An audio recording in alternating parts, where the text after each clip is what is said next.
By early adulthood, studying political science had helped me develop a very critical mindset when interacting with content on the internet.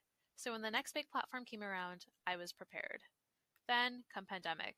Virtual life replaces the physical world for many. Enter TikTok.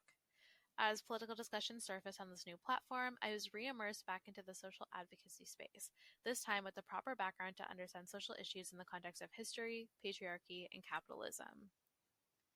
But soon, so much exposure to negative content began to make me anxious and apathetic, leading me to withdraw from the issues I was once passionate about.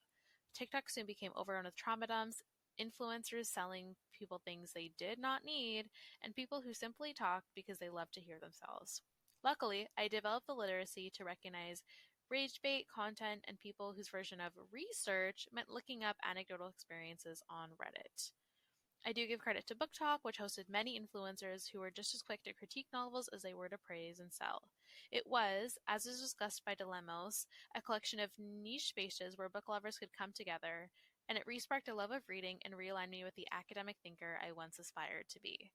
Taking breaks from social media to read helped me realize I was addicted to the easy and constant dopamine hits associated with consistent, short-form online content. Ultimately, I realized social media was only distracting me from becoming my best self.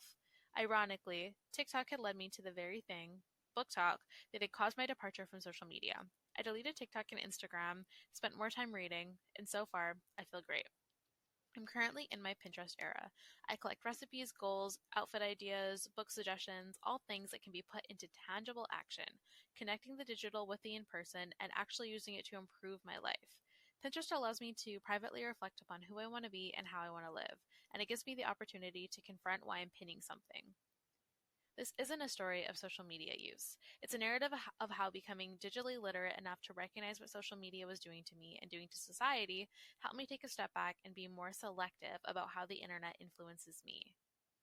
But, as Stevenson et al. Assert, the web and how we perceive it continually evolves, and that to understand the medium in its past or present form requires attention to the cultural, economic, and technological factors that shape it. When I first used Facebook, Instagram, and Tumblr, I thought, what an exciting way to be social. But in all these situations, I didn't have much awareness about how social media was shaping and being shaped by culture and the economy. Now that I look back and see these platforms slowly grounded in surveillance and capitalism, and the negative impacts it has on developing minds, I do have regrets about how unconsciously I interacted with the internet and fear for the youth using it. But, at the end of the day, I sure had a good time.